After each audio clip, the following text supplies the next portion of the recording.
Welcome to Collectibles, your zen of geekism. We carry comics old and new, magazines, toys, games like Pokemon, Magic, D&D. Want Godzilla, Ultraman, Star Trek, Ninja Turtles, Funko Pops? You'll find it all here. Shop our Cosmic Sound Room and pick up a record or two. Enjoy our Comic Coffee Lounge with a cup of Sasquatch coffee or a delicious menu item while geeking out over a super cool movie on our big screen. Come by and say hello to Maui. Cosmic Comic, Games and Collectibles. Superman loves us, and so will you. Hi everyone, Daphne Lage here. Join Nita Lanning and me on the Ragin' to the Vlogs show, where we talk about everything, nothing, and all the bits in between. Looking for hour-long conversations about indie comics, social media marketing, and crowdfunding, with the occasional rant and story time? Head on over to the Ragin' 2 channel on YouTube, Mondays through Fridays at 11 a.m. Eastern to join in the chat. Hit the button.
Senior Managing Editor here at CriticalBlast.com, myopic proofreader for Critical Blast Publishing, Chief Envelope Licker for Critical Blast Distribution, I'll just call it that, and I do answer the phones for the Critical Blast Consulting Agency. Yeah, that's a real thing. We do that. We get paid to talk to people. I love it. It's better than podcasting, actually. Tonight, we are going to start a 3-night block. It's a Silverline that runs from Monday to Wednesday. And it's literally Silverline. We are talking tonight with the team behind the Obsoletes #1. We have Wes Locker, Aaron Humphreys, Jose Fuentes, and Haley Martin. And let me just bring them on to the show one at a time. It's a big group. Hello, everybody. Hello. Hello. So we were talking before the show, and Aaron and Wes, this was like the first time you guys see each other. Yeah, I've seen him. I've been creeping from the shadows, but he hasn't seen me. No, yeah, not the other way. Yeah, we talk email, but yeah, it's the first time. Wes is like Batman. Yeah, it is. Well, I thought you were Batman, Jose. Some days. Some you days. don't see Batman and me in the same place. I'm just saying.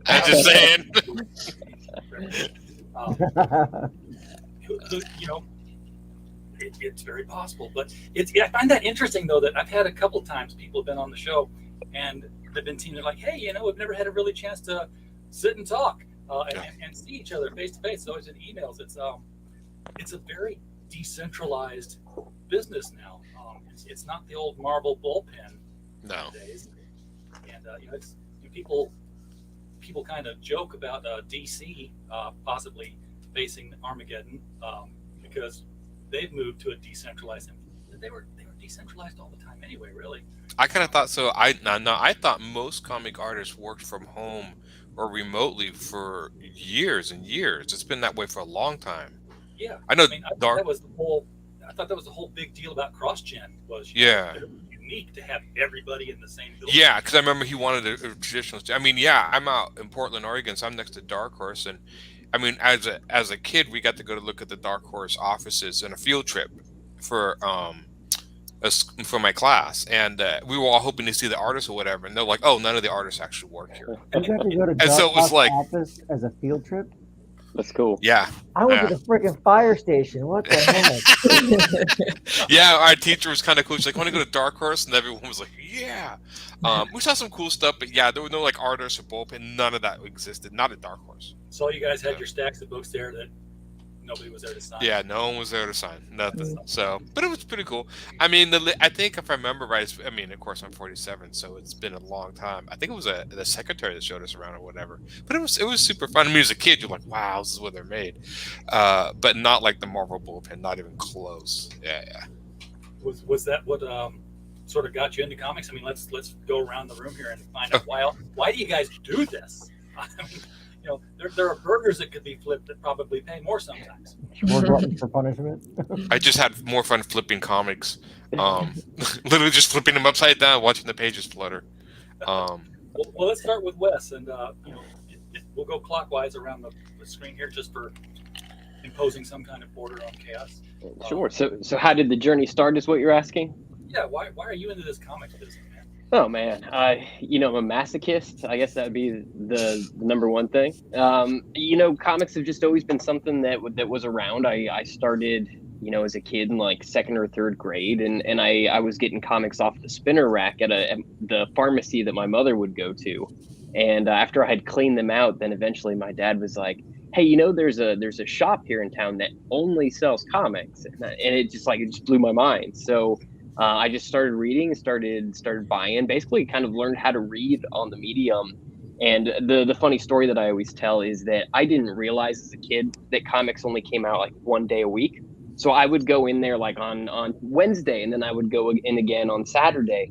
And the guys who ran the shop were like, "Well, we got to keep selling stuff to this kid because he keeps coming in here." So that actually worked to my advantage, because they started to, you know, I was reading, you know, mostly Marvel comics at the time, but they started to give me these like, you know, these black and white 90s comics that were kind of oddball and underground and things I just never would have been exposed to on my own. So it actually it broadened my horizons and got me interested in a lot of different titles that I wouldn't have seen otherwise. That's a good comic shop owner. Yeah. Of course, he was making money, but he still ended up broadening your horizons. Aaron, what about you? What You know, it's funny. I remember as a kid, I mean, I'd read comics. My dad had bought them for me. I was really into Saturday morning cartoons, and so I guess it was it was a pretty much simple shift to comics. But I remember some kid. I can't remember if I was waiting for the bus or something. He traded me something for like 2 X-Men comics, and he's like, "Here," and I remember the issues, at least one very clearly. I think there was 2, but it might have just been 1. And I remember it was this issue where it showed like Rogue and like Storm as these like heavy metal punk, the Mohawks and the chains, and I never thought superheroes could be like this. I thought like, because I never in the Super Friends, I was in the more like, you know, it just edgier stuff, and so I was like, wow, this is cool, like heavy metal superhero dudes. I mean, this is cool. And then I went to the store. I remember I got into drawing them because I picked up the Marvel Handbook, Universe How to Handbook. draw the Marvel way. Yeah. No, it wasn't actually. It was the handbook. It was the one that showed all the characters, like Oh, encyclopedia. yeah. And I started drawing from that, and then from there, I started just drawing my own characters. I've been drawing my own characters since 6th grade. Oh, my I own have comics those, by the doing way. that. What? I still have those. You still have those? I Yeah. don't know. Mine got lost years ago. Yeah, so I remember getting into those. But I had a really weird segue. So I went from getting into the X-Men, and then I think the next one I found was the original Ninja Turtles, and then I found Appleseed, Matsumi Shio's Appleseed, and that was all downhill. And so Appleseed became like, it was X-Men Appleseed, and I never really grew up with the superhero stuff, and I finally figured out why. I was like, and because I was like, everyone would go in the comic shops to see, you know, DC and Marvel, and I never really saw those. My comic shops were all about underground comics or whatever. When I finally figured out is Dark Horse owned almost all the comic shops, because they started from a comic shop called Things of Another World. Yeah. And so they owned them all. And so since Dark Horse did more independent sci-fi, horror, fantasy stuff, since it was their store, they marketed their stuff. And so my whole childhood was seeing Dark Horse, Aliens, Predator, Boris the Bear, and Old Dark Horse, all these crazy sci-fi, and that's what I thought comics were. And even in the stores, there was a shelf of Marvel, but it was not the predominant, not by that much. So I just assumed everyone read all these cool underground crazy comics. It wasn't until much later I realized, like, no, that I'm actually an anomaly, not the norm. So a lot of people don't know what I got into. I got into all the sorts of crazy comics and everything. Yeah. So that's how I got into that. And I made him leave. Sorry, guys. Oh, RJ just This was because you were talking about the OHOT move, the official handbook of the Marvel Universe. Yeah. This was my jam right here. Oh yeah, DC that's Who's Who. I have all of Who's those Who. as well. Oh, this is That Now- at least 80 is pounds. amazing. that was I that still was have the DC's floppies. version of that. Yeah. Yeah. I have the floppies of Yes. those. Ooh, yeah. RJ, You we might remember become the best friends, three buddy. reminders that because initially they put them out in comic books just like Yeah. the handbook, and then somebody got the idea that why don't we just release shrink wrapped sheets of 3-hole punched things. I have And those then, too. you can, because as we change a character, you can pull the old sheet out, put the new sheet in. And they can update it almost like an old version of the Wikipedia. Old like version, updated it's or the something, old version of the Monsters Manual for Dungeons and Dragons 2nd edition. Oh yeah. The Monsters Manual came in like a 3-ring binder with just a couple sheets, and then you can buy the add-on packets. Oh, I didn't know that. That's kind of cool. Yeah. That's interesting. Yeah, sorry, a bit of nerdness there. That's actually kind of cool. It reminds me of like a more like what they used to do with cards, and they put the card in the sleeve. Yeah. But then taking that is actually giving it like you can actually just update it as you see fit. That's actually kind of a cool idea. I never thought of that. Yeah. Yeah. Jose, what about you? What? For me, it was I have no real valuable skill sets. I got into comics because I found my dad's old Conan comics, the old black and white Conan comics. I found them under his bed and I was gone for like 3 hours. I was reading them, and ever since And that's then, the day Jose became a man. hell yeah. Black and So, white like, Conan. it's just like Conan would do that to the you. work on it, like the inking and the black values against the white. Yeah. And I mean, using the use of negative space and stuff like just I didn't know what it was back then, obviously, but these are definitely like the things that I look into, and I'm like, oh, like I want to like emulate that. And every time I drew my own stuff, it was trying my best to like, draw like the greats or learn from them. And then it wasn't until like, I don't even know, 5, 6, 7 years ago that I finally went to art school for it, and because my wife made me. But I love it. I love traditional inking. It's my favorite thing to do. I'm currently doing digital inking, which is just as fun. Just trying new techniques, trying new ways to do the old ways. So did you read a lot of the Barry Windsor Smith Conan stuff? I read a lot of that. Was it Ruby? I just blank his name. Ruby something. He did artwork for Conan as well. Wow. Starts with an N. Nebris. Yes, thank you. Yes. Yeah. I actually met him. Like I met him at I think it was Chicago Con, like when I was younger. But Oh, that's anyway, cool. yeah, like seeing some of the actual work that they worked on, like the inked pages and stuff like that. That's heaven for me. Yeah, those black and white Marvels were edgy stuff. Right. Yeah. And then pretty very much good like stuff. I didn't read comics for a while after that, and then in junior high we were doing SATs, and I was bored. I didn't take anything to read or anything, and so this kid's like, "Hey, I got some comics. You want to read them?" I'm like, "Sure." And it was actually Detective Comics, the Mudpack storyline, Oh, and that was my reintroduction into comic books. And after that, I was like, I wanted to know who Clayface was. I wanted to know, and that's what got me into collecting the Who's Who issues. So, like I collected them as soon as they came out. Like I would gather them as fast as I can. And like half my friends and even people I don't know, when we were talking about like, oh, this DC character is like, oh no, the background is this, and this. yeah. Like you don't know that. I got proof. I'll bet you $1. I know. So, but yeah, those are still like my cherished comics. I mean, they're not really worth a whole heap, but like they're my favorite things to have. Like I refer back to them. I refer back to the Marvel. Was it the Marvel Encyclopedia? I Mhm. still have hard or the floppies for those too. Yeah, I think it was called the Marvel Universe Handbook. Marvel Universe Handbook, and it's like Yeah, A through Z. Because they numbered yeah, it in each. and then it was like B through C, and then like they ended up going like It was more than 26 issues. yeah. Yeah, it was pretty big. And if I'm not mistaken, I think a few years Then they later did they then did they it did Book of the again. Dead, and then they Yeah. did Book of the Dead 2, I think. Like I have them. Nerd. The Book of the Dead was one of those things like where the DC Comics 3-ring binder was like getting bigger and bigger as you added more characters. The Book of the Dead would get smaller and smaller. Yeah. Not dead anymore. Haley, we made it around to you. Yes. Why comics?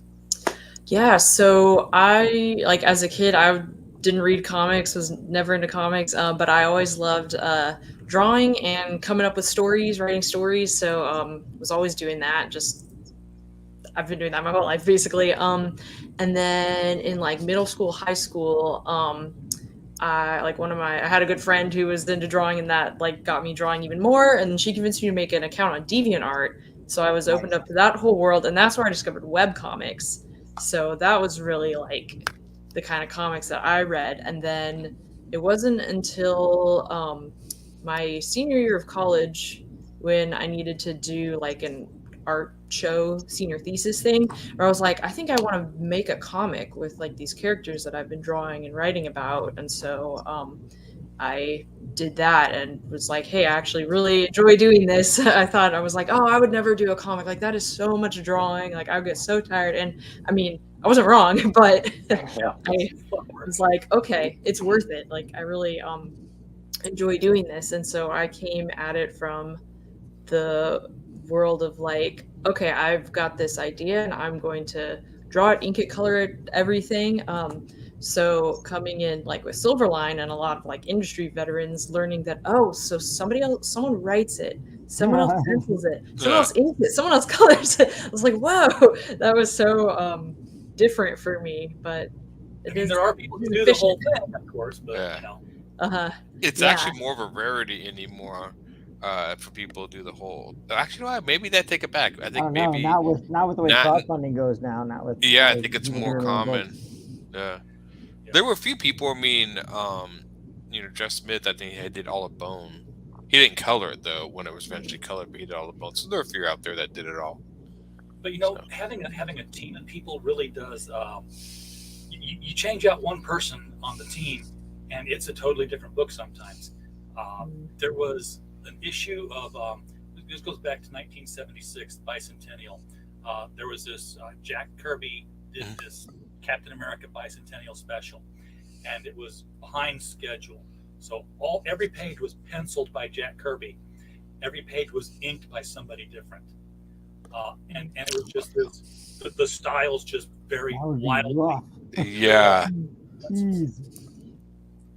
That would be different because I've even seen that even in some comics where they have to like we had to jump in and have somebody finish the last 2 pages. You can see a difference. Yeah, very much. And then you got teams that just work together so well. Davis and Neary, Perez and Tangal, Byrne and Austin. Yeah. Well, Jim Lee and Scott Williams, that was always the one I remember the most. And there was a few others, but that was the one I remember the most, being the big combo team, Jim Lee and Scott. And Jim Lee's even on his thing has even talked like he doesn't even almost he does finish pages, but not completely because he knows Scott will just come in and because he knows so much of his shorthand. So I mean, they develop a shorthand language between the two where it cuts the work. It lets each one kind of lift the weight equally, which I thought was kind of interesting. I'm old, so I think of people like Kurt Swan and Ross Andrew. Yeah, that was my team. So you mentioned crowdfunding. That's why we're here tonight. We have this crowdfunded comic book. Hey, I've seen those before. We've had a lot of Silverline product on here in the past. Normally, it's been a flip book, a double book, but this looks like it's gone a different route. Now, this is 3 individual issues, but The issues Yeah. aren't flipped. No, I think they're combined together. Three separate issues combined, and I think it's a perfect bound book. I don't think it's saddle stitched, but I could be wrong. Okay, so I'm going to look at the same campaign tomorrow night. Yeah. when I have the movie on. Okay, that's going to be interesting. Yeah. Here to go. We're the middle one, so we're the team that did the Obsoletes, the middle one, and then I have not met the Beyond the Stars crew. I have not met the people who have worked on that, and I know the Andrea's person who from colored Italy, Crew. isn't she? Yeah, I think one of them is from Italy. Yeah. So we and I'm donating all my pencil pages to the Obsoletes because I draw so much stuff. Well, do you want to keep the pages? I'm like, no, anybody can have them. So if you're interested in original art pencil, by all means, you can come take it all. Take all of issue 1. It could all be yours. Please, Yeah. Yeah. Your pencil pages. I thought he's drawing for free. Yeah. So, and they're all on paper and stuff and pretty. And I didn't ink them. You'd have to hit Jose up to ink them. Here we go. It's not perfect bound. It's a giant size comic. Okay, so okay, it is. I wasn't sure about that. Okay. Yeah. But they're 3 complete issues, so it's not like an anthology with the short stories. They're 3 complete issues of the comic, which I think is pretty cool. Yeah, so I think it's about 70 pages in total, which is awesome. It's a heck of a deal. Yeah, you get a lot for it, and I think they all look cool. So, Wes, you're the writer on this one, so I'm going to assume, correctly so, that this is your brainchild from the beginning.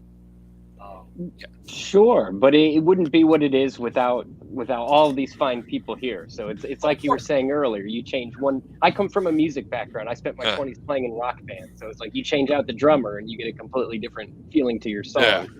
So yes, only this crew could have created this particular issue, which is very awesome. Well, I was just saying that because I wanted to give you the elevator pitch spot. Sure. So it just how it came to be. Yeah, in short, for anybody who may be unfamiliar with the property, the Obsoletes is about a group of intergalactic prospectors who find themselves like accidentally thrust 20 years into the future, and they kind of have to come to terms with their new reality, their new day-to-day. And where most people might decide, hey, I'm going to pack it in and retire, this crew decides that they are going to stick with it and prove that they are still the best in the game. And that brings them face to face with another crew doing something very similar, and the series kind of continues from there. So there's a lot of twists and turns. The story itself was just an idea that I had been kind of kicking around in my head. Excuse me. About 3 years ago, I became a father. So family was something that the theme started popping up in my writing, and not just necessarily biological family, but a lot of my books are about people who just you surround yourself with that kind of become your family. So I like that aspect. I like showcasing characters that have a history where we don't necessarily know what happened before the book started, but we see how those relationships progress throughout the story. And then Roland, who's the editor-in-chief of Silverline, he said, hey, I've got this great artist, Aaron, and he's looking to do a new project. Ideally something in kind of the sci-fi realm. Do you have anything like that? And I just kind of happened to have this pitch, and I hadn't written anything down. It just kind of been in the back of my head. So one afternoon I wrote it down to the best of my ability, and it got sent over to Aaron. And I guess you liked it, Aaron. I don't even remember what the pitch was, to be honest with you. I was trying to figure out what Roland was sending me. I'm like, what is this? What do you Once Roland translated whatever you sent me, I figured, no, I liked it. No, it was I just got done finishing my own graphic novel, which is fantasy, called Godlings, and that was 300 pages of fantasy art. So I was like, I want to draw sci-fi robot spaceship stuff, and so that was perfect when Obsoletes came. Like, yeah, this is I could do this, and I like the simple premise of the story of like, due to time dilation, these people just become outdated. I thought that was a cool because I mean, we've talked about what would happen if you could travel to the future, but like the idea is like, what would you do with your life? And if these people were like, if their career and their industry is still going, well, they would kind of be outdated, but they can still do it technically. And so I wanted to really draw that into the characters, that the old team looks kind of clunky or whatever, and the new team is all sleek and smooth. With one And exception, yeah, with one exception to that, if you're a COBOL programmer, there will. yeah, I'm sorry. The joke is that the guy in 1999 was having so much stress from all the Y2K programming to just come up 2 years later, not to worry about it anymore. And there was a Y2K bug with the cryo freeze machine. He didn't wake up till the year 3000 to a group of cheering people. And he's like, "What's all this?" He's like, "Well, it's the year 3000 and your resume says you know COBOL." That's funny. And strangely enough, that's I mean, they've done that. They watched a video of just how fast out things dated, of like these I think there were two teenage boys, it might have been a girl, trying to figure out a rotary phone. And like, how does it work? I mean, that's funny, because I mean, I grew up with that, but I mean, that would be the same as somebody taking, like, maybe giving me an old antique car or something from the 20s and me trying to figure out completely. Yeah. So there is something, the crank and whatever, trying to figure out how to work that. Yeah. But I don't know, it was funny. I just like the fact that these guys, it was just through the ingenuity and the determination, are able to solve this stuff, which I thought was a pretty cool concept. So yeah. So having the whole team here, which is something I don't usually get, having the entire team, especially in a situation where the art is broken down into 3 units of labor, the pen and the coloring. And this time I'll start at the bottom. We have Haley. You talked about drawing comics for the first time and getting in here and making your own characters. Coming in as a colorist, is it limiting in any way to, you're working with something that somebody's already drawn, Jose's already gone in and made it sharper, not traced. I am not an inkers or tracers kind of person. No, better. But how do you put your own personal creative stamp on a piece when you're adding the color to something? You can't do anything about what the pictures represent. It's definitely different from coloring my own stuff, where it's kind of like, okay, I already kind of know in my head what these characters look like, but for these ones it's like, okay, here's something, how does this look? Oh, okay, this character's hair color should be totally different. Okay, like just things like that. But Aaron did give me some images of other characters and reference images that he used for designing them, so I could kind of take some colors from there. And like for this particular comic, like I kind of had to tone it down a little bit, the colors, because like my own comic and the last one that I colored are a lot more colorful, and then this one with our main 3 characters are supposed to look, kind of older and more not like worn down, but kind of like vintage, I guess. And then the newer characters kind of have more brighter colors, but these ones, there's a lot of like kind of military greens and just less contrast, I guess. But yeah, just like fitting that to the mood of the characters in the comic, which is cool because like every project is different. I'm going to touch base on that again here in just a second. I just want to say hi to the folks in the chat here. BAP2 is in the chat. Welcome, sir. Appreciate you being here. Mike Walters, always glad when you stop by and like and share the stream. I need to encourage more people to do that. I never do, because I'm just imposter syndrome. I don't feel like I deserve it, I guess. But hail to Michael Oden from 9 Realms Publishing, creator of The Embrace. Glad that you're all here. The link to the Kickstarter that we're talking about is right below the video, and it's also pinned to the top of the chat. So click it anytime you want during the video. It'll open in a new window so you won't miss any information being passed on here.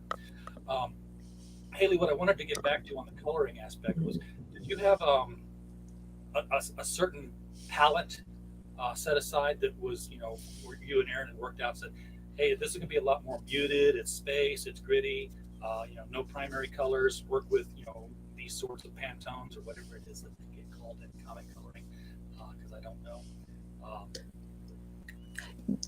I guess I haven't shared it with anyone, but I do have a color palette saved that I'm using for the comic, and so everything like in the background, whatever, when I need a new color, like I just pick something from there. So that keeps it like from getting too busy, just kind of keeps it unified, keep it the same colors in there. And then I did like Aaron had drawn just sort of like a pinup of each character that I then colored in and sent that to the team and was like, what do you think about this? So that's kind of how I got like approval, I guess, for each character design.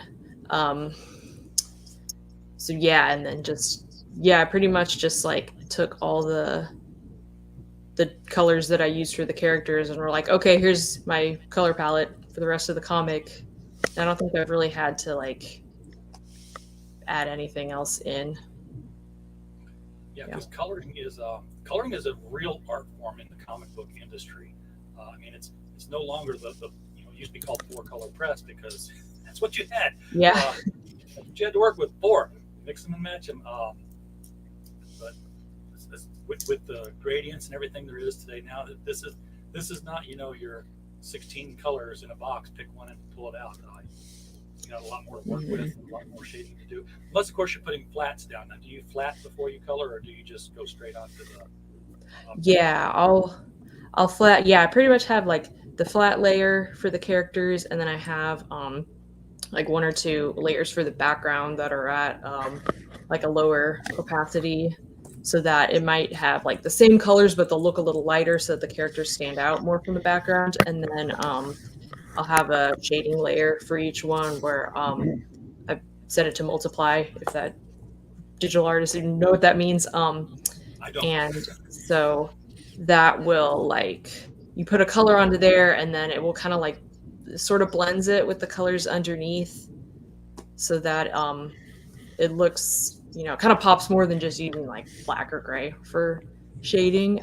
So it is one of the colors, the shading is like one of the colors from the palette, but it mixes together to kind of make a bunch of new colors. So there's like maybe like 20 colors in the palette, and then you can kind of make unlimited colors from that by mixing them together, but it still like looks cohesive, I guess is the right word. You don't turn the page and suddenly like, whoa, primaries. Yeah. It all looks like it's part of the same world. Well, you do it because you don't want to, like, ideally you don't want to shade with grays or blacks and whatnot, because that just like mutes everything. But when you do it like that, you're using other colors, the other like complementary colors to create the shadows. It's pretty awesome. Mm-hmm. Yeah. Now shades of gray, that would does that fall under colors or does that fall under inking? I think it depends. That would be colored to me. I mean, black and white comic to me would be straight black and white. Once you add gray, I would assume it was color. Now printers don't see it that way, but I think most people do find it a form of color. I just didn't know whose job it was to do it, whether it was something that they would actually go to a colors to do it, or if the inker would just be like. I try to slide a little gray tones in my inks, but if I can get away with it. Uh-huh. Yeah, and those look nice. Yeah, that just stems from like preferring to traditionally ink. I would put gray tones when I traditionally ink, so like I try to add that to my inks as well. But yeah, I mean, I agree with Aaron. It does fall under coloring. Yeah. I'm trying to find some images here from inside the book. That's not this book. There's a little further. Yeah, here we are. There you go. Yeah. So. Yeah. And I like the use of her colors, like the bright orange on the bottom of the second page. I thought that was cool. Different coloring style than I use, but I like it. Mm-hmm. It looks like it's all kind of a desert world. Yeah. The I think that's the inside of a building, and then later on, they do eventually go to more of a desert type world. That's more seen in the second issue and stuff. Yeah. Jose, whose inking style most influences you? Because I don't know how to talk about inking. I know less about inking than I do about coloring, so my intelligent questions are limited. Honestly, like inking their own work, I really like Tom Mandrick's, because I never realized you can use so much black and use so little like white to make an image appear, and I try my best to learn from her as much as I can. But funny enough, it's Afua Richardson. She's done covers for like Marvel and DC, and she actually taught me how to ink. Oh, she taught me how to ink using Illustrator over AOL Instant Messenger. Wow. Yeah, That's awesome. I asked for help. I reached out to her. I was like, hey, like, I mean, we've been friends for a minute. Can you help me? And so yeah, she would send me screenshots and like walk me through it as I was like learning to do it myself. And she was just teaching me like aspects and how to use it. But That's so cool. yeah, I don't use it now. Like now, I use Clip Studio. Don't tell my friend Kyle. I just heard AOL modem dial-up sounds. Yeah. So, you said this is a complete story in this issue. It's a complete issue. Yeah, complete issue 1. But it's not the complete story. This is a part of an ongoing arc of how many? 4 issues. Yeah. Okay. So you get the first issue, that, and I think the first issue of Cray, and then so it's a collection of 3 first issues. So that makes sense. Now you mentioned, Wes, that they've jumped forward in time 20 years. Correct. So this is not Buck Rogers in the 25th century. This is not Superboy going to the Legion. 20 years it's a jump. I mean, if you think back 20 years ago, what was going on? I don't think we didn't have smartphones 20 years Right. ago. Yeah, it's just enough time for technology to kind of enter a couple new generations, and it felt right for the story. There's other reasons that period of time was chosen, but that seemed like, exactly. I looked back 20 years and said, wow, things were really different then. So how do I apply that to the future and make things really different once they kind of rejoin the world? Yeah, it's like the J curve of learning took off right around the 70s. It's like, let's see, 1,000 years of camels and robes. Mm-hmm. Let's light a fire. Yeah. Oh, look, this is a sharp stick now, and then it's like smartphones from there. Right. Yeah. But the other thing is that in 20 years' time, everybody you know, or at least a good number of people that you knew, are still around. And now you've got this new interaction with people who haven't seen you for 20 years and you just saw yesterday, which could include grown children now. Is there any of that kind of relationship conflict that goes on in this story? Yeah, one of the main kind of focuses of the story is their former boss and reconnecting with him. And he can't help but wonder where have you been for 20 years? I was expecting this thing from you. So that's actually what you're saying is such a ginormous part of the story. So to go too into it would get into spoiler territory.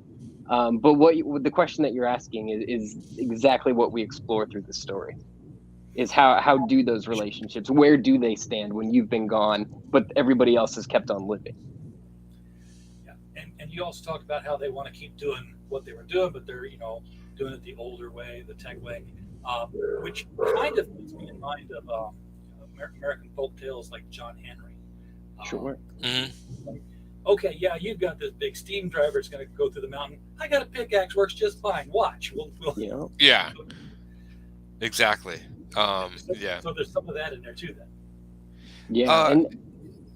Go ahead, Wes. Yeah. The other part that I was going to say was that I'm actually like a lot older than I look, and so part of the story is actually me just like dealing with getting older and kind of how that impacts your life and the way that you look at things. And like Aaron said earlier, it's like, if this were to happen to me and I were to come back 20 years in the future, I would just try to like jump back into my normal day-to-day, whatever that happened to look like. But what happens when you go to your house and there's somebody else living there, or it's not there at all and it's been replaced by a new condominium or something? So that type of stuff is always fun to explore, and I really want the readers to kind of put themselves in the shoes of our core cast and ask themselves, what would they do in that situation? Would they make similar choices? And even if they wouldn't, I think that if they go along for the ride with us, they'll have a really good time. Yeah. I knew you had to be older than you looked when you said spinner rack. I don't buy that for a minute. I didn't even have spinner racks. I had friends' fathers or mothers, because I grew up in Sparta, Illinois, in the 70s, which was where every DC and Marvel comic was printed. There at the printing plant, employed a ton of people in the town, and people just brought home print overruns. That's awesome. Ooh, that's cool. You go to yard sales, you knew the right person, you get there early. That's cool. Yeah, that would be cool. Yeah. I made the right friends. and then my cousin, as an adult, ended up working there, and I'd go down and visit him because I'd moved away, and we'd visit on weekends, have dinner, watching TV. He's like, "I want some comics," and he'd just pull out long boxes. Like, awesome. "Do you want some spawns?" Like, yeah, just take bunches of them. Okay. I know. Yeah, because I take it he was gonna throw them away or something if you don't. No, he collected them himself, but Oh, okay. then he would go to flea markets later on with them. But he had 30 copies of something. Like, take 3 or 4, just grab them. The things I was reading then. I can't remember.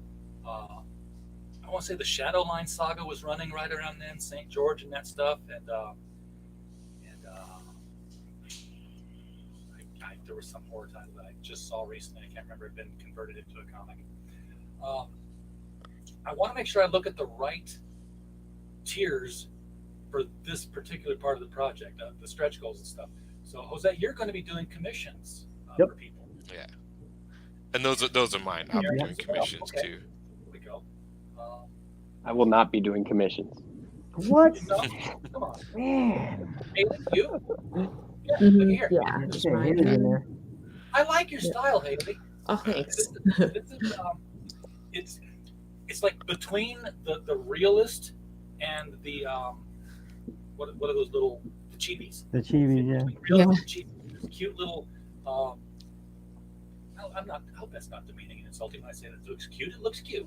Oh no, yeah, no, I take that as a compliment. Yeah, like Yeah, Like- that Raven is dope. cartoon. Yeah, So yeah, everybody's that's commission for the last one. this is one of the things I love about crowdfunding is that it's like a mini convention where it's just like one table, and you can get these kind of commissions and perks and stuff. And I'm looking for where these come into play. So they, Where- so right there. Yeah. Okay, Yeah, like you just passed $65. one of them. You're gonna get a lot of stuff here. Wow! So And you're getting 2 covers and a retro cover. So there are 3 covers. Now, I thought this was one book, and this is what's throwing me. So you have what, 3 covers that are Beyond the Stars, 3 covers that are the Obsoletes.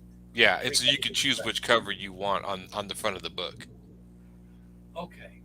Yeah. So you could either do the Obsolete cover or Beyond the Stars cover or a Craig cover on your book, and there's alternate versions of those covers that you can also, which I think is kind of cool. That way you can kind of make the book your own by you're choosing your own cover.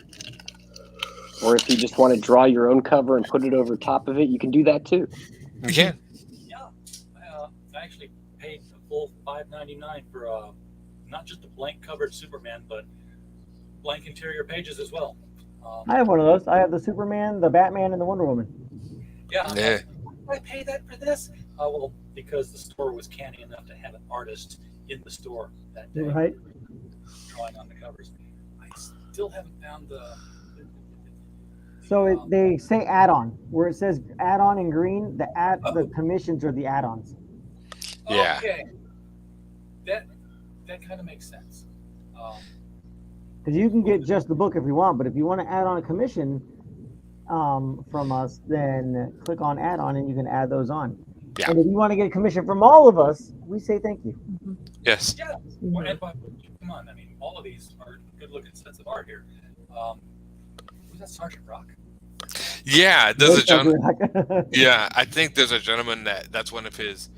He's done a help back to a few Kickstarters. He likes Sergeant Rock, so he's gotten a few Sergeant Rock commissions from. I had a lot of fun drawing the Sergeant Rock and the Punisher one. See, I love that Punisher one, man. Oh, thank what you. I miss about comics is when I was reading comics, it was like I would read Superman, Batman, Justice League, and then I would read Ghosts and Unexpected and House of Mystery, and then I would read Sergeant Rock and Unknown Soldier, and then I would read Jonah Hex. Yeah. And Backlash. It was just like all different kind of stuff. And if you know it's all different genres, I still somehow knew this all happened on the same DC world. Yep. Yeah. Maybe not the war stuff, but And then well, Crisis definitely the happened. war stuff because Brave and Bold would bring in Sergeant Rock and Batman. Yeah. Oh wait, that happened. I don't think they've even used Sergeant Rocky. I'm sure they could. I mean, they could do like a time travel story. They did a time travel. Was a time travel one where Batman was with? I think Batman with Booster time travel, didn't they? Yeah, they did one with time travel, and then they did one where they just used the Golden Age wartime Justice Society level stuff. Justice Society were my favorite of all the Justice teams. I know those costumes. It was like They were just great. yeah. I mean, Alan Scott's costume looked like you could go to Woolworths and just say, "I need that sweater." Right. Yeah. You could make those. I know, like, I know what was it? The guy who does the painted. Why am I blanking his name? The painted comic books all the time. Very famous. He did Marvels and stuff. Alex Ross. Alex Ross. He would buy, and I don't know if he makes the costumes, but he's shown photographs of his models, and they're wearing Batman, Superman costumes. Yeah, Now, whether great he costume. makes them or gets them, I'm not sure, but it's kind of cool to see the photos he references. But they're better than anything in the movies. I've seen those photos. Yeah, they're crazy cool, and I'm like, oh, happy. I don't know if it's like certain, like there's a Superman and a Batman, and I'm like, oh, that's pretty cool. I mean, San Calora is a filmmaker, and he got attention about 20 years ago. Man, I'm old. With a video short he put out called Dead End, and it was a Batman short that involved the Joker and aliens and predators. I remember that one. I do remember that. That was a cool one because I remember I'm a big Predator fan, and the aliens. I was like, what is this? 'Cause I remember they had the comics, and the Batman vs Predator one was actually pretty good. But I remember the Predator costume and stuff. A lot of that stuff was like really well done. The Batman, I remember, looked really cool. Like the costume and stuff was just crazy cool looking. It was a costume he could move in. It was not this armor kind of thing. And I remember it was like a fight in an alleyway, and it was like one hunted the other, and they all showed up, and I think there was a big brawl. I think you can still find it online. It was it was really a fun show. I didn't know the internet was forever. I'm like, download. So I got I've got Grayson, the trailer for the movie Grayson, the fake trailer, where Batman's killed and Dick Grayson's coming out of retirement.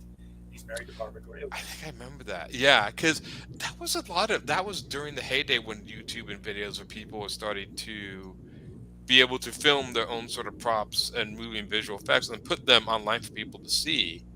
I mean, it's every once in a while I'll go on YouTube and look up like short horror movies, and people will do like independent. And I think a lot of people post their college movies that they make short films or whatever.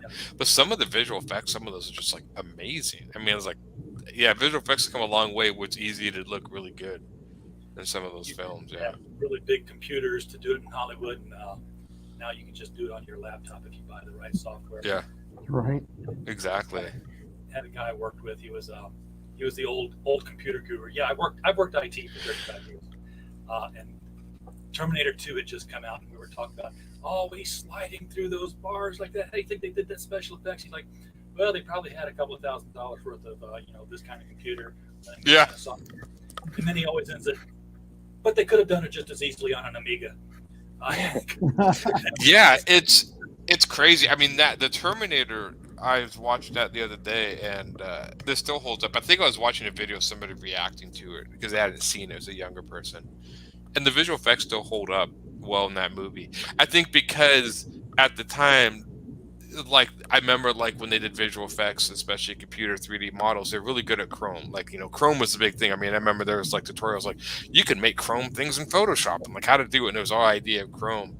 And so he did this Chrome character, which is supposed to be liquid metal, and it just still works and fits. But when you watch, I'm like, I remember them doing really big Chrome things, almost like a lens flare things and visual effects, but it just works for that film. But there's a lot of practical effects. And there's also sorts of weird things you don't notice. I don't know if anyone's ever noticed this. When the T-1000 is flying the helicopter and he's like chasing him down the freeway, he has 3 arms. He has 1 arm, 2 guns, and there's a 3rd arm coming out of his body holding the handlebar. But you have to look really quick because it's a top-down shot, you can see it. I'm like, that's crazy. And he would do things like that all the time. Yeah. And you just like, wait, is he has a 3rd arm? I'm like, that's cool. Liquid metal. He could. Yeah, he could do that. Yeah, so it totally works. All I think of when I see that scene where he's sliding through the bars is not the visual, but the audio, because I know how they did that. It was a can opener, wasn't it? It was a can of Alpo, and they just let the food slow. That's awesome. Yeah, it's crazy how they do, like, for tearing metal. They're like they open a lot of cans. Opening cans is great for like tearing metal. I watched a video with people it's like a sound effects department, and they just amazing. Like sometimes, they'll punch like it's just like taking a thing of celery and breaking the stalks or something, and that's in terms of something else. Yeah, crazy stuff how they do it. It's amazing. I wish we were doing that instead of comic books, right? No. Yeah, I know. That's the thing you don't need in comics is a sound effects guy, but you do have a sound effects guy, and that would be you, Aaron, right? I mean, I just now this is a running joke between me and Roland. Because in my personal comic, Godlings, I didn't do a lot of sound effects. I didn't do any. And so he's always giving me a hard time that I don't do sound effects. I don't know. I like sound effects. It depends on the story. I didn't actually realize that. Yeah. You didn't realize my Godlings I don't do sound effects? Yeah, I don't. I have another friend who's like, no, I don't like sound effects. Because we always figure sound effects are more superhero comics, which it's not. I mean, sound effects are. But it was funny. And I remember when I was young, my friends really loved sound effects. They would draw like the words like bending and going up, like what Eisner used to do with his sound effects and stuff, which was fantastic, the way he would incorporate words or sound effects. But I don't know, I never did. Maybe I'll draw a comic all sound effects and prove Roland wrong, and but we'll see. Conversations will all be done in sound effects. Yeah. My favorite is when the sound effect takes over the dialogue just in time to censor a dirty word. Yeah. Or maybe even be that word, but not only in sound, not in language, if you know what I mean. Yeah, I don't think I've even added sound effects into the Obsoletes. There's one that you put in there for sure. Was there? Because I'm thinking maybe I just leave that to the letterer, but that should be the artist job. Oh no, yeah, you did. What is it? It's like a stretching sound. Like I remember there's a stretch. Yeah, yeah. That's what it was. Stretch. Yeah. Like, inking that. I'm like, do I leave that there? Was that just that for reference? Because I remember there was some manga character comics that would do that. That would just like somebody stretch it and they just write the word stretch. And I think there was some independent American comics that did that.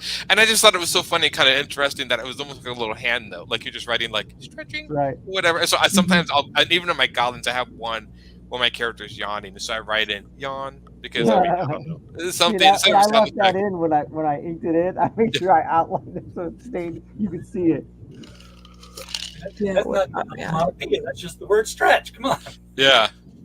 Well, I remember when I read Appleseed with Shiro, he would leave tons of notes in the gutters of the comic. He would write a lot of technical stuff, and then he would correct himself. Like he was really big in the gun, so he would show like the gun firing, and then he would draw like a little note in the gutter saying like, yeah, this gun actually wouldn't use this type of ammunition because it would destroy the barrel. Like he would, because apparently he was so like, everyone knows I'm this expert in guns, so I'd have to correct myself, and so he would do this all the time. You can look through his and just see like little technical notes like, this actually wouldn't work, this would destroy the bearings, this is an actual mech, blah, blah, blah. And it was great, it was fun to read him. He was so technical about his stuff. It was funny to read him, but he did that a lot. I used to watch people do that in letter columns. When those were the thing. What was it? It was one of the Mike Grell's the Green Arrows, right after the Longbow Hunters came up, and he started up the new series. And I guess Green Arrow shot somebody, and the guy kept running away, and he found the arrow, and the guy said, "Oh, he's wearing chainmail armor." Oh boy, did that set off? He's got a 20-pound bull longbow. Those things can penetrate an engine block. Chainmail, that guy's dead. Come on, guys! Suspension of disbelief. Yeah. It's funny. I have this. Sometimes I like reality, but if a comic is actually the obsoletes are not supposed to be believable, and that's what I liked about the story. There's a sort of tongue-in-cheek little bit to the story, which I kind of leaned into that this isn't supposed to be like realistic at all. This is supposed to be just fun. So I leaned into that with some of the art and stuff like that.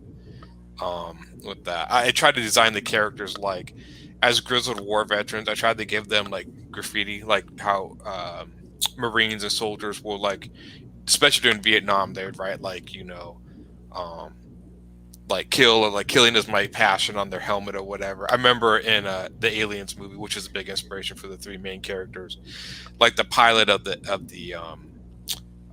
drop ship, she wrote like fly the friendly, like fly the friendly skies, like on her helmet, and I love that stuff because that's what soldiers do. They just get bored and start decorating that because they have lots of downtime in the military, and so like even the main Brack is one of the bigger ones.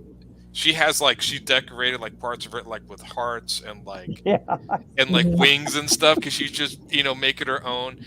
And the skull and crossbones over the helmet of Wicker, just because I just love that stuff. It makes it unique to the soldiers. I thought the hearts were just me seeing things. No, they were there. I had to go to the other pages like, oh, okay, so it's not just me. Yeah, it's on there. Yeah, I did. And maybe they're strategically placed in a certain area, which I thought was funny, which I think it would, I don't know, kind of give a little bit to her character without saying much. Yeah.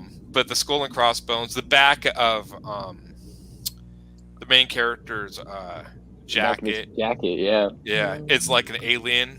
They had like the gray aliens, but he has like a knife to the head, like a knife to the skull for like the. So I tried to mimic a little bit of Vietnam, like what they would do. I love that type of stuff, all that, and James Cameron always did that so well with his military when he did the Marines and stuff. A lot of that stuff.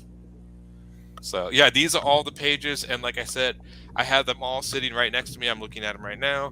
You guys can order and get any of them, and then you can color them with color crayons. You can trade them with your friends. You can do whatever you want. So I should get some of them for my daughter, is what you're saying. Yes. Yeah. I had that. When I used to sell my black and white comics, I had mothers come up like, oh, I love your comic. My kid loves the color in it. I'm like, yeah. So that's what I made it for, right? Right. Yeah. Well, I that's get the that. thing about traditional artwork is that you have it to sell, and get that extra little bit of cash on it. Yeah. You do it digitally, you can't really sell the original artwork anymore. Sure. I still I do draw digitally, but there's something about the classic, and I'm still trying to figure out because most of the time you can go faster digitally. I think I seem to be pretty even with digital and analog or traditional. So maybe it's just practice, but so far I almost think I'm actually a little quicker doing it by hand than doing it digitally. But that's just because I've been doing it for so many years. I just have. I mean, I could just make a page in my sleeve because I border out the panels and do it. Like I know what I'm doing. Really comes in handy for the person on the team who really should appreciate digital. And Jose, correct me if I'm wrong on this, but it's got to be the inker, because if you're working on original pencils and oops, there's no undo button. There's not another original pencil to work off of and start over. Whereas digitally, like you say, don't undo those last 20 things I did, and let's do something different. I mean, yeah, it's digital has definitely made it easier to ink. I think. Starting out, I think for me anyway, when I first started out inking, everything was like a bold line. You know what I mean? And then you learn how to like kind of angle your brush strokes so that you can give yourself line weight, and then like from there, then just like, oh, what can I do now? Like, can I simulate ink wash? Can I simulate? I know digitally you can do halftones. You know what I mean? Like in doing halftones, you'll make it look like the old was it like 1960s, like 1970s comics where you get like the dot matrix colors, like the zipper tones, like can I simulate that doing a different process? And it costs a fraction of the price. I mean, I remember when I went to Cuba school for a little while, but just looking at the zipper tones, I mean, it's so much money. It's like, if you mess up the zipper tone, that's a chunk of change, man. Right. There was like $5 or $6 a page. I mean, they were expensive. So you really had to plan to make sure like everything was right. And I remember, there was an artist I know that his favorite zipper tone was going out or outsell him. He bought like a lifetime supply of it because he knew he wouldn't get it again. And so yeah, I've done that. They actually did that to me. I used to use Pelican India ink, I think it was number 7 or something. That was my go-to ink. I remember coming into the art store and looking around and like, where is it?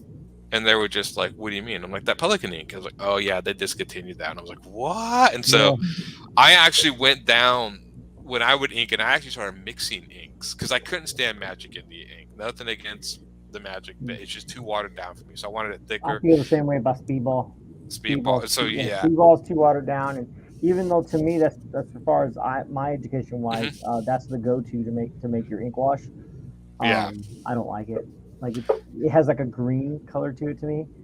Yeah. I usually use Kuretake Sumi 60 ink. Oh, that's the. I've actually been using good old Winsor and Newton India ink. Winsor and Newton India ink is good, but I know for a fact that the Sumi 60 is Copic fast. So like Jan Dursimo came to class. She's like, okay, we're gonna try out a bunch of different inks because I need to know what's gonna work with Copics.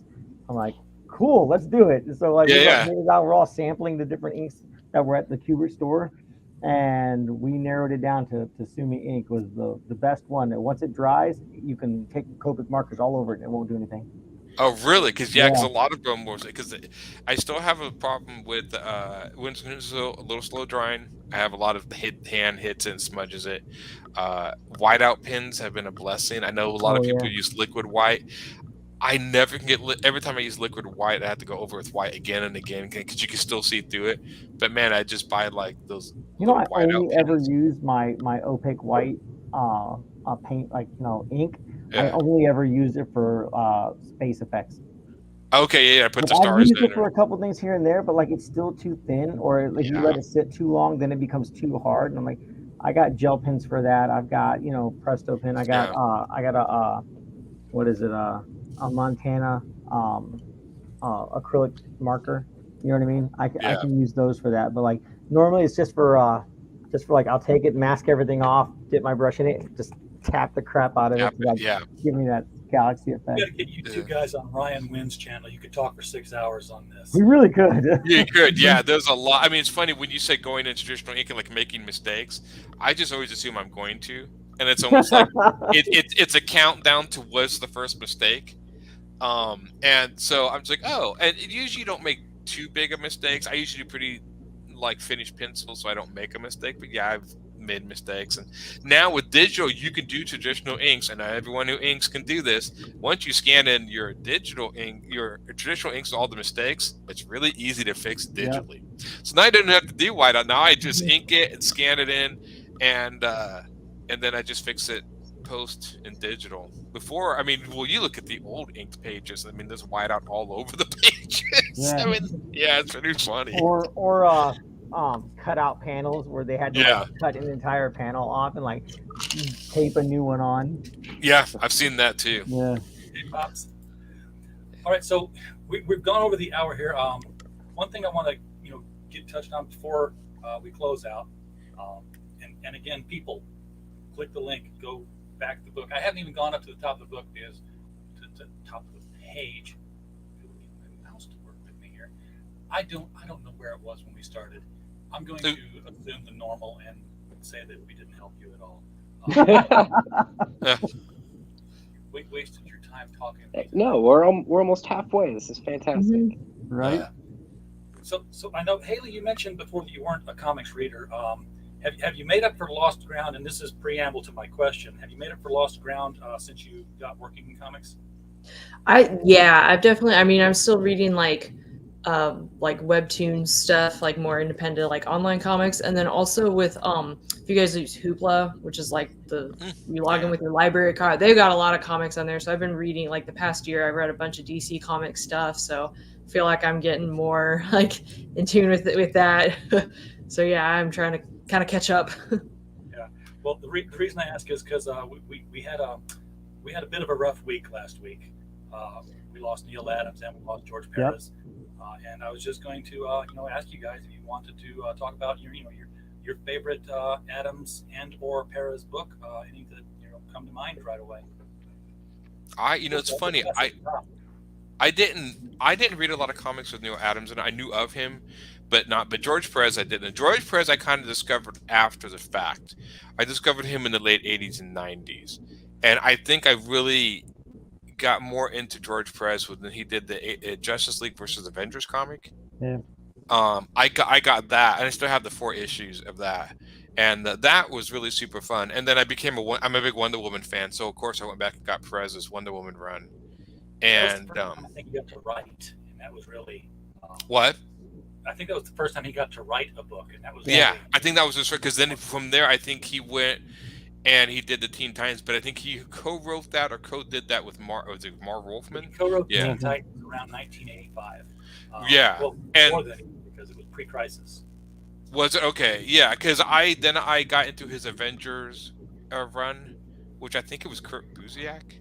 I'm sorry if I'm mispronouncing his last name. I think he's the one who worked with him. He did an run of Avengers that was really. So I gone back and kind of discovered him. I mean, I was into Ninja Turtles and manga and Akira, and so he wasn't really on my radar as a kid. But going back, I rediscovered him and stuff. Neil Adams, I used to see a lot of his stuff. I just never read it. I read The Dark Knight Returns as far as Batman, and that got me into Frank Miller stuff. But I never really read a lot of that Neil Adams. I mean, he's a fantastic artist. I'm sure I've read books of him. He wasn't doing at the time a lot of the books that I was interested in. So I kind of missed him a little bit, which I kind of feel bummed about, but it just sometimes happens. There's other artists and writers that I completely missed the boat because I wasn't into them at the time they were big and discovered them after the fact. Can't read all of the comics, can you? Yeah, you can. Let me try. Will, do you have any that pop into your head? Wes. I'm trying to read names now. I'm like, I don't care who's on here. I'm just going to read Yeah. Naming names, it doesn't even matter. Yeah, I was like, is there another? Do we have another member of our creative team that I didn't know about? It's just like you're a postage stamp on my screen here. Fair enough. Yeah, I'm kind of in the same boat as Aaron is I grew up mostly reading Marvel comics. The DC characters as a kid, they didn't interest me as much, so I did miss a lot of like the Neil stuff.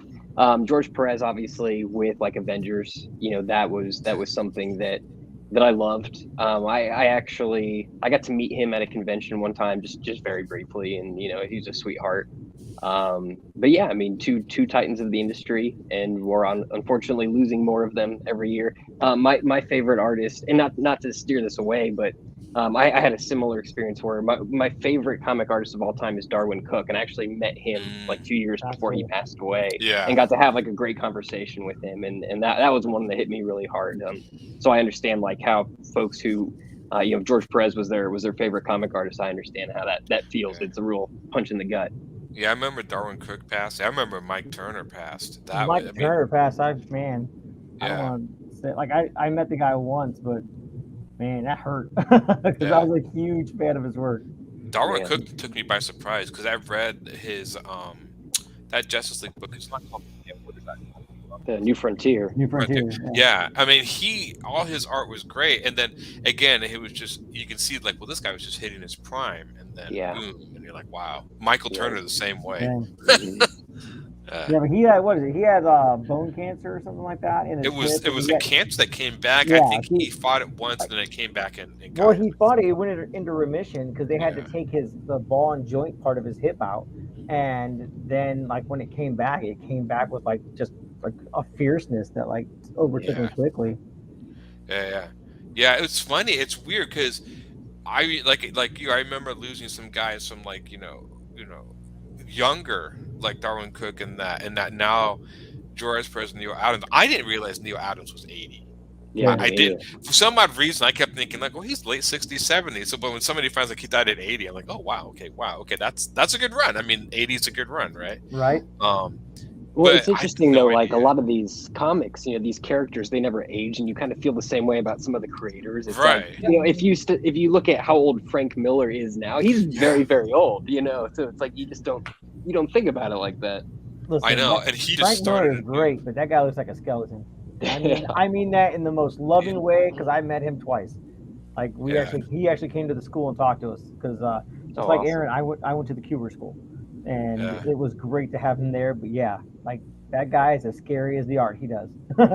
Yeah, I've got conventions where I was standing there talking with Dick Giordano, Denny O'Neil, Jim Aparo, Sheldon Maldoff, Dick Sprang, and I'm like, they're all dead.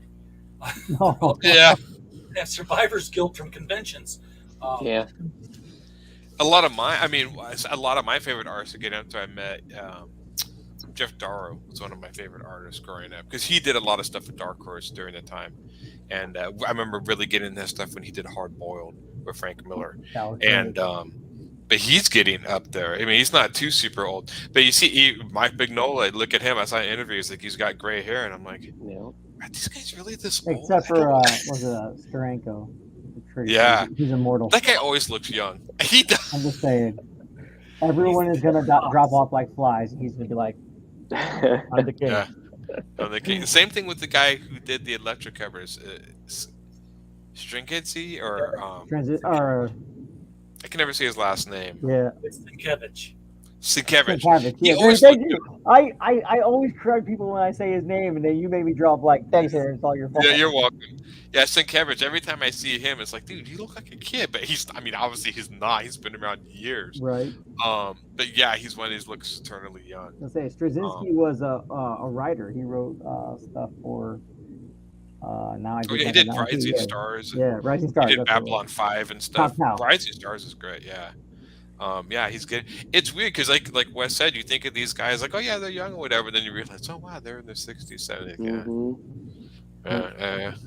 Yeah, my introduction to Perez was actually one issue of Avengers that like introduced a character called Silverclaw. She was like a Latin American lady, and after that I went back, and then I went back and read Wonder Woman. And then from there it was Infinity Gauntlet. Like I was all over the place before I realized who he was. Like before I put name to artwork. And the whole reason for Wonder Woman, like reading that, was because do you know how much work he had to put into for Wonder Woman's hair? And look at any of the drawings he's ever did for Wonder Woman's hair. There's so much feathering in that. Like just even doing the pencils. Like I know the inker that looked at it was like, oh man, this guy. Well, the thing that just blew me away, George Perez would be like, it'd be like a 9-panel thing, like, and every panel has multiple characters and a background. Yeah. All right, like Perez. The amount he fit into a panel, and one of the things that when we had to do paneling for school, we had to do pages, and I was like, I can't get what this story that you've given us. I got to put this many panels in there. I was like, I can't fit that in there. And Tom Mandrake was like, yes, you can.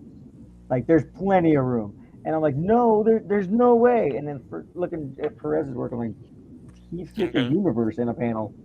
Yeah. I've got a collection of Perez plates, Batman plates, and one of them is it's a landscape laid out one. It's Batman and Robin in the Batmobile, the old '70s one, nice.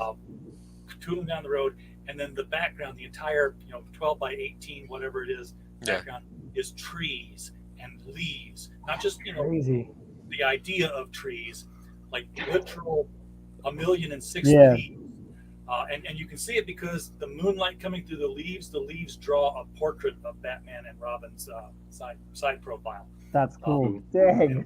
Yeah, he did him. I mean, he was the guy. I remember reading Perez's work, and the Avengers was the one that kind of started dawning on me. I'm like, oh my, he draws every face differently. Like, it's not just the same face. Like, you're looking at faces like group shots. Like, all these faces and noses all drawn distinctly. I'm like, all right.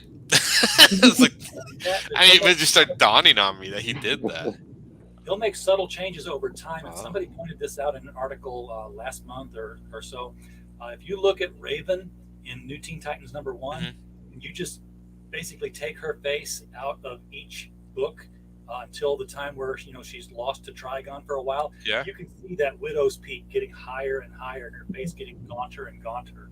It's almost like slow motion. That's kind of cool. Dang. That is cool. Yeah, I can see him doing that. I mean, he was. When did he stop drawing comics? Because he's been retired a few years before his death. He was like a good. And I look at the amount of stuff he draws, and I'm just like, man, my hand hurts drawing the stuff I do now. I can't imagine. He must have been good. I mean, he would still draw stuff. So, I know the Jeff Smith who did Bone. Every time I remember seeing see him at conventions. And by the time he draw, he would wear a hand brace. I'm like, yeah, you draw a few thousand pages, that's gonna catch up to your body real fast. So like, yeah, it takes its toll on artists. But yeah, Perez was one of those masters that he could just, and we don't do a lot of that condensed panels and stuff. Not as much. There's not a lot of people. He was definitely kind of a mix of taking the old school style of comic where each panel was like, a background and kind of its own little story. And we don't do a lot. There's a lot of like, establishing shot, then you could draw like, heads talking little things. But, Perez was like, every scene was like a snapshot in a film from a camera, backgrounds and everything included. Yeah, we don't see that. This guy was one of the last vestiges. I'm trying to think of any artist that does stuff to that detail. The only one I can think of that still does that sort of detail, I would think it would be Arthur Adams.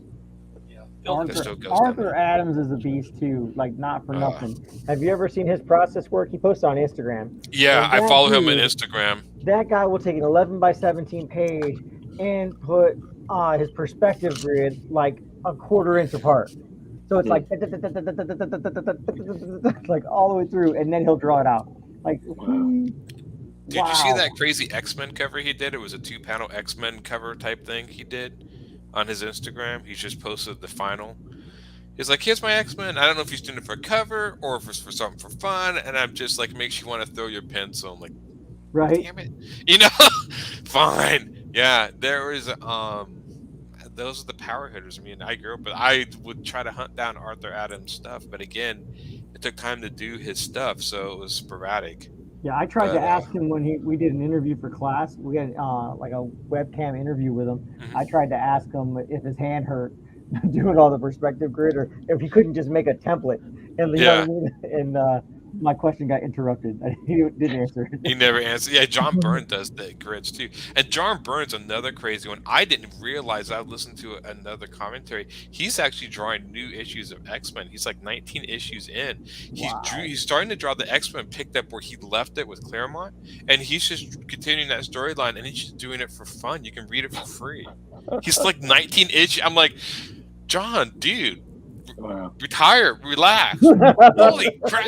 Wow. Okay, this guy, but yeah, I read his next Men, which I think is like, over 1,000 pages. I mean, he's another one. It's like just backgrounds and stuff. I'm like, all right, Mr. Byrne. I mean, it's weird because most people. I mean, even in what I've done for my stuff, I've maybe reached close to 900 something pages over. Made drawing stuff, but these guys have thousands and thousands of pages under their belts. It's crazy to think of that, but they do. So yeah, imagine them just giving away pages like you do.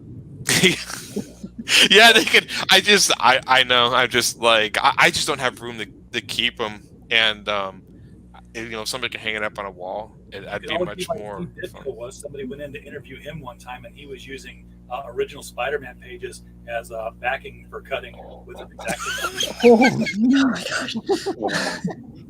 Yeah, I can see that because he just assumed like, well, I'm not gonna do anything with it, and I mean whatever. I mean, I'm sure as an artist, he probably just grabbed what was right next to him and started using it. Yeah. Yeah. Put it down here so he could take something and not cut his desk while he's cutting this thing with a knife. It's Spider-Man. That hurts my heart a little bit. It does, yeah, because I mean, those are just. But again, they just didn't think anything of it back then. No one wants this stuff. I mean, the book's printed. Why would they want this? Same thing with movie props.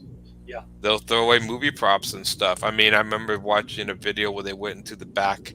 One of these back rooms are all the Star Trek props they've used over the years. So they're decaying and falling apart. But, I can see so many people watching that and just thinking, man, if I can get one of those. Right. I mean, yeah. Well, yeah. You talk about rare things in the comic industry. I told you I grew up in Sparta. Mm-hmm. One of the things that they would put out on the back dock when they were done, because they're not going to reuse these things again, was the cover plates. So there were these metal copper plates that had raised images on it. Oh yeah, the reverse of the cover, and those are for printing, right? Yep. Yeah, it was offset printing, and they would just toss them. I had an Uncle Scrooge one. I don't know whatever happened to it. I lost it in college, I guess, somewhere. I think I sold it in college to a comic store. Now that I think. Yeah, didn't they toss them basically when they were done? What are they going to do with them? They're not going to print that book again. They'd have to get a new cover. They'd have to reset it all up. They have to, say second printing on it somewhere. So It's yeah, crazy. one of a kind. The thing, free book. Wow. So Haley, did you ever collect? You read mostly digital comics, don't you? Most of your reading is online, isn't it? Yeah, but I do actually like having physical books. So Oh, like, do you? Okay. yeah, so if I like a comic enough, then I'll like want to buy it. Like, I don't know if you can see behind me, Yeah. I've got some, like, here's one of my favorite Space Boy. I've got like 10 or 11 volumes. I think there's more coming out. Yeah. Oh Is yeah, that that's Percy? above. Yeah, there's my comic shelf and more. I started out with a comic shelf and now I'm gonna have like a whole comic book case, which is awesome. But yeah, so I do like. But it is nice that you can read stuff digitally, because Yeah. there's been stuff that's like been on my wish list, and then when I discovered Hoopla, I was like, oh, this is on Hoopla, I can read it for free, and I was like, okay, I'm glad I didn't buy that. But then there's other ones where I'm like, okay, I like that enough, I want to buy it and have it. That's been happening to me. I used to get a lot of comics to the library, and I remember the library was so underused that even my boss one time, I would take comics to read during lunchtime. I said, "Where do you keep getting all these comics?" I'm the library, and he's like, "Library." Yeah, the library used to have a lot of comics until Aaron started showing up. Yeah, and then I took them all. I'm like, these are all mine. That my libraries have so many that I remember going in, because I will pick up and read anything that looks remotely interesting. I read romance, horror, whatever. If it looks interesting, I'll toss it in because I want to study how people write and different. I had a hard time getting through the first shelf. I kept coming in and I couldn't get through the first shelf. There was like 4 or 5 shelves. And I was like, well, I need to start going down the end shelf because I'm sure I'll be here forever, because they keep rotating. So I would go turn my stack of books in, go back to the same shelf. And instead of being like, oh, these are all old ones, like, no, they've rotated the books from other collections. Like, crap. And now they're all new again. So I'm stuck on this shelf again. Yeah. And then, of course, I haven't been able to get back to the library in almost a year, because I keep getting my comics replenished. That new Free Comic Day came Saturday, and I went to all the stores and came back with a big stack of books. Like, well, now I got a whole nother stack of books to read. I got two books. Really? Free Comic Book Day. Yeah, but I spent most of my time, half my time at Free Comic Book Day was at the public library doing sketch cards for people. Oh, that's right, yeah. And the other half was doing sketch cards at my local comic shop. Did you have fun doing those? Oh, I had a blast. I loved it. So this kid, right? And I love people. I love kids that come up and talk to me. Sometimes they're weird, and sometimes they're not. And the weird ones are the best ones. But this kid came up to me, and well, he was dressed all as Spider-Man. And my friend, my comic show owner, Rico, he came up to me like, hey, this guy, like, he's the best Spider-Man costume here. Do you have a Spider-Man sketch card we can give him? I was like, yeah, dude. Like, I got one right here. He's like, will you finish it? Because it was only pencils. Like, yeah, give me a minute. I'll finish coloring it or inking it and coloring it. Yeah. And I did it. And while I'm working on that, this other kid dressed as Optimus Prime was like, hey, I really like those cards. I was like, oh, that's cool, buddy. Like, do you want one? He's like, can I have anyone I want? I was like, well, yeah, like any of the ones I've made, or if you want one, I'll make you one. He's like, I like the Hulk. Okay, I'll draw you a Hulk. He's like, I want to draw it. He wants to draw it? You want to draw the Hulk? He's like, yeah. I was like, here, this is what we're going to do. I'll draw the Hulk for you. You draw the Hulk for me. He's like, okay. So I gave him my sketch card, or like just one of the blanks and a pencil, and he drew the Hulk. And man, this kid is drawing this Hulk, and I basically drew a head, right? Hulk on there, because I love drawing his face, like his mouth, right? Yeah. I love it. And this kid drew the Hulk standing up, and he's like, I was like, oh, that looks really good. And he's like, yeah, you want me to draw the all the broken cars? I'm like, you know, I want you to draw the broken cars. Yeah. So he's just like this real super skinny Hulk, and like cars broken in the background. And I asked him, I was like, hey, do you want me to color this in for you? He's like, no. Oh, I guess you didn't like it. Like that, it took me back a bit. I'm like, oh, okay. Like, no, I want to take it home and color it. I'm like, oh, okay. Okay. I want to color it with, no, he didn't say take it home. He goes, I want to color it. I'm like, okay. Like, I want to color it with your markers. I'm like, my markers are like $8 a piece. Yeah, I know. He's a comic, I'm sure. Yeah. And then thankfully his mom came. He's like, oh no, we gotta go. Dad's waiting in the car. I was like, okay, here, like, dude, I'll put my business card in the back. You color it at home, and you have mom email it to me, and then I'll color your card. And after she emails me, I'll email you back the colors I did on your card. He's like, that's super awesome. Like, yes. So like amongst a bunch of other people that were like pretty excited, that was like the most excited, like coolest kid that I met during the whole thing. Like, the excitement he had for like just doing a sketch. Oh, Like, he didn't even want me to do it all the way. He's like, no, I want to work on that. I'm like, I remember going to a middle school. I went a few times to talk to him about art, and there was an art class. And this teacher was cool enough to teach middle school kids comic books. Make your own comic books. And I'm like, dude, if I had you as a teacher, damn. My art teacher's like, no, draw flowers. I'm like, okay, more flowers, crap. yeah. I had And, people in middle school tell me that I couldn't draw and I should just give up. So I did. had friends who did that. I have a friend constantly like, you can't draw, and I'm just like, well, you think I'm gonna be working on Marvel by the time I graduate high school? Get out of here! I'm just having fun. Go away. Leave me alone. And I get crap like that all the time. But I remember when I taught those kids, showed them my art, like they were all kind of noisy and talking until I showed them like my Star Wars art or anything, and then you could hear a pin drop. Like nothing gathers attention quicker than pop culture with kids. Like, hey, I know that. And they kept I felt so bad because one asked me, can you draw, this for me or whatever? And I was going to, but then again, I didn't want, because then I'm like, if I do it once and every kid's like, I wanted something drawn, I'm like, I can't do 30-something drawings because I know that'll come. So I'm like, no, I can't. But you can, but man, the imagination, because they would show me their comics I'm making for the class, and some of the imagination, I'm like, I'm old and too jaded in my ways. This kid had crazy ideas I never would have thought of. Yeah, I did a presentation on comic book art to one of my kids' elementary schools, and at the end, like they're like, oh my god, I actually have artwork to pass out to you guys. And I did mermaids for the girls and Transformer for the boys, and there were a few girls that were like, can I have the Transformer set? Sure can. Yeah, darn right. Yeah. You go, yeah. I would never say no. Well, they asked, a few were doing their own comic, these girls, and they're like, what do you suggest? Like, I'm like, well, the number one thing since you're so young is have fun.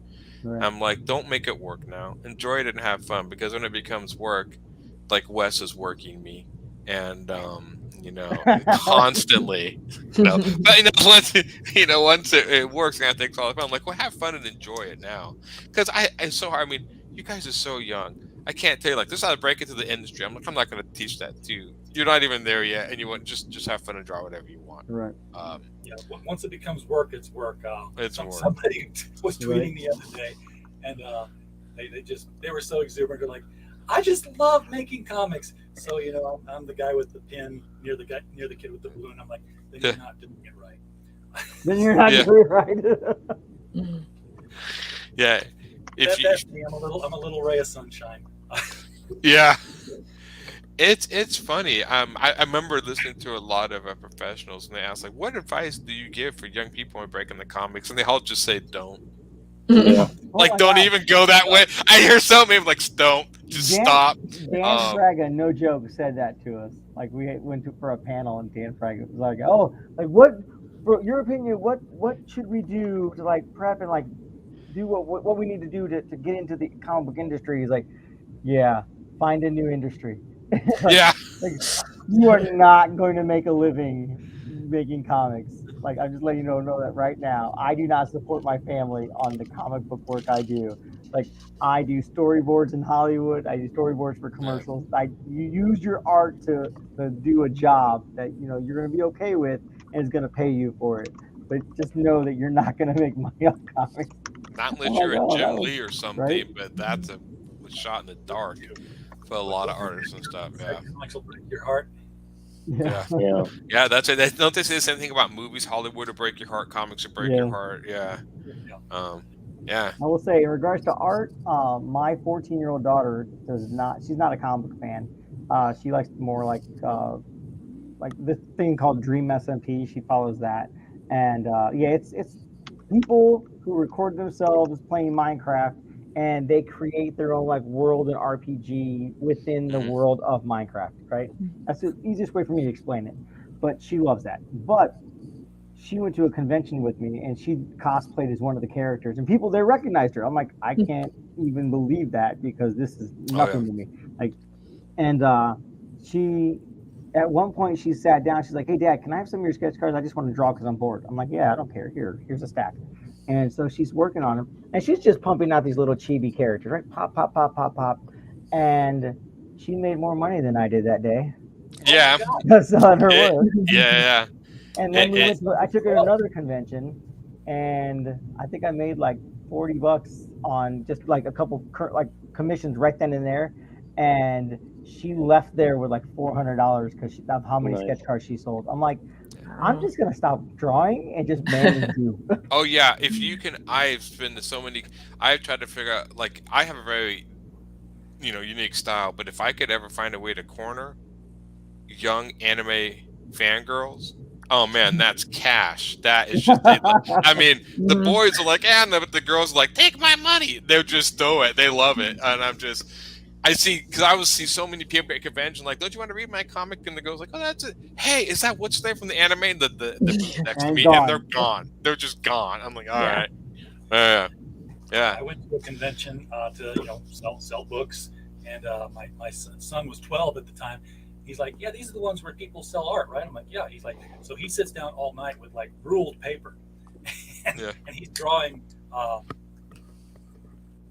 Princess Peach and Mario and Nice. the whole gang there. And he's like, I'm gonna sell them for $10 a piece. I'm like, maybe you might want to, they don't bring a lot of money. Maybe you go for $1 a piece, Right. I left the table to go into the vendor's aisle. He made $45. Holy crap. You never underestimate. And I can't keep up with the anime, man. I haven't really been into the new anime, so I mean, I have like my era, so I remember that. Wait, anime, But, that's man. your thing? What anime? Yeah. Oh God. Yeah. Yeah. 30 Yeah. minutes over our hour. So Sorry. Oh. Yeah, don't open that can. process of comics and fandom. And I don't know if and, anybody told you, but if you get like me and Aaron together, we tend to just chat about everything. So. Yeah. Come tomorrow night. It's 2 hours of us chatting. There we go. Yeah, I would actually like to bring it in for landing if we can. I have to get a toddler to bed. You guys can keep talking if you'd like to, but I'm going to have to excuse myself here pretty quickly. I've got data to wrangle myself, so this is a good time to bring it to an end. Haley, I didn't get to ask you if you had any chance to ever encounter Neil Adams or George Perez's work in your comic journey. Yeah, I think I have read like some of the like 80s Teen Titans comics, like I think I read the first one where it was like the new Teen Titans. Yeah. Even though it was like old to me, but yeah, and then like even as a kid not knowing anything about comics, I did watch the Teen Titans show a bit, and like had no idea it was based on comics or anything, but that was like one of my first like kind of superhero things that I like. So that that wouldn't have existed without him. So that was kind of impactful into my childhood and what I ended up, because my own comic that I write and draw is about superheroes, even though like growing up I didn't read any of the mainstream stuff, but that's still like just seeped in there. It's so just like everywhere in culture, even if you don't read the comics, you still know like kind of the tropes. Found where the money is, and cartoons are still a gateway into comics. So thank you so much for coming on and kind of sort of talking about the obsoletes for a little bit. Yeah. Folks in the chat, definitely click that link. If you're watching this on replay, it's right below here. 3 comics in one 80-page giant. We'll be back tomorrow and the day after to talk about the other 2 comics in it. Appreciate you all being here, and everyone in the chat, again, thank you for showing up. We don't have a show without you, and as always, while you were here, we just hope you had a blast. Good night. Nice.